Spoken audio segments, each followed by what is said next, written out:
എല്ലാവർക്കും പ്രിയാസ് തട്ടിക്കൂട്ടിലേക്ക് സ്വാഗതം. അപ്പോൾ ഇന്ന് ഞാൻ വന്നിട്ടുള്ളത് പുതിയൊരു റെസിപ്പി ആയിട്ടാണ്. ഗ്രീൻ സോസ് പാസ്ത എന്ന് പറയുന്ന റെസിപ്പി ആയിട്ടാണ് ഞാൻ വന്നിരിക്കുന്നത്.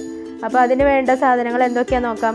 അതിന് വേണ്ടത് ആദ്യം പാസ്ത, പിന്നെ വേണ്ടത് പാലക്കിൻ്റെ ഇലയാണ്, അതായത് നമ്മുടെ ചീര പോലെ തന്നെയാണ്. പാലക്ക് ലീവ്സ് എല്ലാവർക്കും അറിയുണ്ടാവും.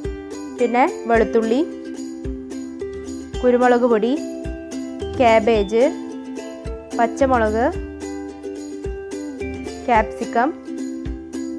ഇത് ബോൺലെസ് ചിക്കനാണ്, ഞാനിത് വേവിച്ചെടുത്തതാണ്. സവാള,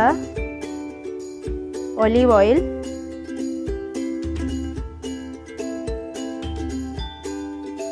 പാല്, ഫ്രഷ് ക്രീം,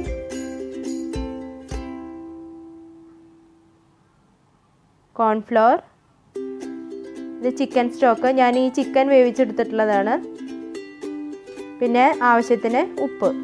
ഇനി നമുക്ക് കുറച്ച് വെള്ളം അടുപ്പത്ത് വെച്ച് തിളപ്പിച്ചിട്ട് നമുക്ക് ഈ പാലക്കിൻ്റെ ഇല അതിലൊരു 2 മിനിറ്റ് ഇട്ട് വയ്ക്കാം. അത് എന്തിനാന്ന് വെച്ചാൽ നമുക്കിത് അരച്ചെടുക്കാനുള്ളതാണ്. അപ്പോൾ ഈ വെള്ളത്തിലിടുമ്പോൾ അതൊന്ന് കുഴഞ്ഞു കിട്ടും. എന്നിട്ട് നമുക്ക് അരച്ചെടുക്കാം. 10 ഇലയാണ് ഞാൻ എടുത്തിട്ടുള്ളത്.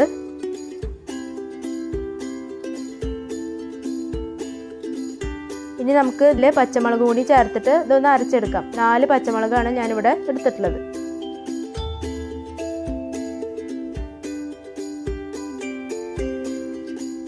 ഇനി ഇതേ വെള്ളത്തിൽ തന്നെയാണ് ഞാൻ പാസ്ത വേവിക്കുന്നതും. അതേ വെള്ളത്തിൽ ഞാൻ ഉപ്പും കുറച്ച് ഓയിൽ, അതായത് സൺഫ്ലവർ ഓയിൽ ഒഴിക്കാം, അല്ലെങ്കിൽ ഒലീവ് ഓയിൽ ഒഴിക്കാം. അത് പാസ്ത തമ്മിൽ ഒട്ടിപ്പിടിക്കാണ്ടിരിക്കാൻ വേണ്ടിയിട്ടാണ് അങ്ങനെ ചെയ്യണത്. എന്നിട്ട് പാസ്ത ഇട്ട് കൊടുക്കുക. പാസ്ത ഇട്ട് കൊടുത്തിട്ട് ഒരു 3 മിനിറ്റ് തിളയ്ക്കാൻ വിടുക. അത് കഴിഞ്ഞ് കഴിഞ്ഞാൽ നമുക്ക് ഫ്ലെയിം ഓഫ് ചെയ്തിട്ട് അത് പാത്രം അടച്ചു വയ്ക്കുക. അടച്ചു വെച്ചിട്ട് ഒരു 5 മിനിറ്റ് കഴിഞ്ഞിട്ട് പിന്നെ പാത്രം തുറക്കാൻ പാടുള്ളൂ. അത് കഴിയുമ്പോഴേക്കും നമ്മുടെ പാസ്ത വെന്ത് വന്നിട്ടുണ്ടാവും.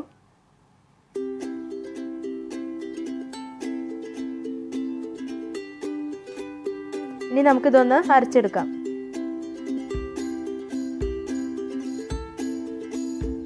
ഇതിപ്പോൾ അരച്ചെടുത്തിട്ടുണ്ട് ഞാൻ. ഇനി നമുക്ക് ഫ്ലെയിം ഓഫ് ചെയ്തിട്ട് പാസ്തയുടെ പാത്രം അടച്ചു വയ്ക്കാം. ഇതാണ് നമ്മുടെ ഒറിഗാനോ എന്ന് പറയുന്നത്. ഇത് ഞാൻ ആദ്യം കാണിക്കാൻ വിട്ടുപോയി, സോറി.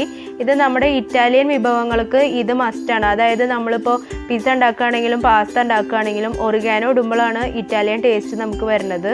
ഇത് എല്ലാ സൂപ്പർ മാർക്കറ്റിലും ഒറിഗാനോ ഇപ്പോൾ അവൈലബിൾ ആണ്. ഞാനൊരു പാത്രം അടുപ്പത്ത് വെച്ചിട്ട് 3 ടേബിൾ സ്പൂൺ എണ്ണ ഒഴിച്ചു കൊടുത്തിട്ടുണ്ട്. അതായത് ഒലീവ് ഓയിലാണ് ഞാൻ ഒഴിച്ചു കൊടുത്തിട്ടുള്ളത്. നിങ്ങൾക്ക് ഒലീവ് ഓയിലിന് പകരം സൺഫ്ലവർ ഓയിലോ അല്ലെങ്കിൽ ബട്ടറോ യൂസ് ചെയ്യാം. വെളിച്ചെണ്ണ ഒരിക്കലും യൂസ് ചെയ്യരുത്. എന്നിട്ട് ഞാൻ അതിലേക്ക് 1 ടേബിൾ സ്പൂൺ വെളുത്തുള്ളി ഇട്ട് കൊടുത്തിട്ട് പിന്നെ അരച്ച് വെച്ച മസാലയും കൂടി ഇട്ട് കൊടുത്തിട്ട് ഞാൻ നന്നായിട്ട് മിക്സ് ചെയ്ത് കൊടുക്കുകയാണ്. ഇത് 1 കപ്പ് സവാളയാണ്, അതായത് മെഷറിംഗ് കപ്പിൻ്റെ അളവിനാണ് ഞാൻ പറയണത്. പിന്നെ ഇത് 1/2 കപ്പ് ക്യാപ്സിക്കം, അതും കൂടി ഇട്ട് കൊടുക്കാം. എന്നിട്ട് നന്നായിട്ട് മിക്സ് ചെയ്ത് കൊടുക്കുക. സവാളയൊക്കെ നന്നായിട്ട് വെന്തുടയൊന്നും വേണ്ട, ജസ്റ്റ് ഒന്ന് ട്രാൻസ്പെറൻ്റ് ആയിട്ട് വന്നാൽ മതി. ഇനി നമുക്കിതിലേക്ക് ചിക്കൻ വേവിച്ച് വെച്ചത് ഇട്ട് കൊടുക്കാം. ഞാൻ 1 കപ്പ് ചിക്കനാണ് എടുത്തേക്കുന്നത്. അത് ബോൺലെസ് പീസസ് ആണ്. ഉപ്പും കുരുമുളക് പൊടിയും മഞ്ഞൾപ്പൊടി ഇട്ടിട്ട് വേവിച്ചെടുത്തതാണ്. ഇത് 1 കപ്പ് ക്യാബേജാണ്. ഞാൻ ക്യാബേജ് വളരെ ചെറുതാക്കിയിട്ടാണ് അരിഞ്ഞേക്കുന്നത്. നിങ്ങൾ സവാള അരിഞ്ഞ അതേ വലുപ്പത്തിൽ തന്നെ ക്യാബേജ് അരിഞ്ഞാലും മതി. ഇവിടെ മക്കൾക്ക് ഇഷ്ടമില്ലാത്ത കാരണം കൊണ്ടാണ് ഞാൻ ഇത്ര ചെറുതാക്കിയിട്ട് അരിഞ്ഞത്. ഇത് 1 ടീസ്പൂൺ കുരുമുളക് പൊടിയാണ്. ഇനി നന്നായിട്ട് നമുക്ക് മിക്സ് ചെയ്ത് കൊടുക്കാം. അപ്പോൾ അതേ നമ്മുടെ പാസ്ത എടുത്തിട്ട് നമുക്ക് വെന്തോന്ന് നോക്കി നോക്കാം. ഒരു കത്തിയോ അല്ലെങ്കിൽ നമ്മുടെ കയ്യിലെടുത്ത്, ഞാൻ അപ്പോൾ അത് ചൂടായ കാരണം കൊണ്ടാണ് കത്തി കൊണ്ട് മുറിച്ച് നോക്കിയത്. അത് 2ആയിട്ട് വരുണ്ടെച്ചിങ്ങി വെന്തുണ്ട് എന്നാണ് അർത്ഥം. ഇത് നന്നായിട്ട് ഇളക്കി കൊടുത്തിട്ട് ഞാൻ പാൽ ഒഴിച്ചു കൊടുക്കുകയാണ്. ഇതിലേക്ക് ഞാൻ 2 കപ്പ് പാലാണ് അളന്നെടുത്തേക്കുന്നത്. എന്നിട്ട് അതിലേക്ക് ഉപ്പിട്ടിട്ട് നമുക്കിതൊന്ന് അടച്ചു വെച്ചിട്ട് പാലൊന്ന് തിളയ്ക്കണ വരെ നമുക്കൊന്ന് വെയിറ്റ് ചെയ്യാം.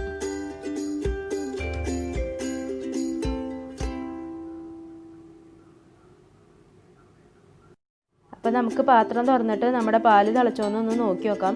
പാല് ഇതേ തിളച്ച് വന്നിട്ടുണ്ട്. ഇനി നമുക്ക് അതിലേക്ക് പാസ്ത ഇടാം. ഞാൻ 2 കപ്പ് പാസ്തയാണ് എടുത്തേക്കുന്നത്. നമ്മളെപ്പോഴും പാസ്ത ഉണ്ടാക്കുമ്പോൾ നമ്മൾ കഴിക്കണതിൻ്റെ തൊട്ട് മുന്നേ ഉണ്ടാക്കാൻ നോക്കുക. അല്ലെങ്കിൽ പാസ്ത ആദ്യം വേവിച്ച് വെച്ചിട്ട് സോസ് പിന്നെ കഴിക്കണതിന് മുന്നേ ഉണ്ടാക്കിയിട്ട് പാസ്ത അതിലേക്കിട്ട് യോജിപ്പിച്ചാലും മതി. അല്ല വെച്ചെങ്കിൽ നമ്മൾ കോൺഫ്ലോർ ചേർക്കണ ആയതുകൊണ്ട് കുറച്ച് കഴിയുമ്പോൾ അത് തണുത്ത് പോകുമ്പോൾ അത് പാസ്തയോട് കൂടി ഒട്ടിച്ചേർന്നിരിക്കും. അപ്പോൾ സോസായിട്ട് നമുക്ക് കിട്ടില്ല. അപ്പോൾ ഇങ്ങനെ ഒട്ടിച്ചേർന്ന് കഴിക്കാൻ അത്ര ടേസ്റ്റ് ഉണ്ടാവില്ല.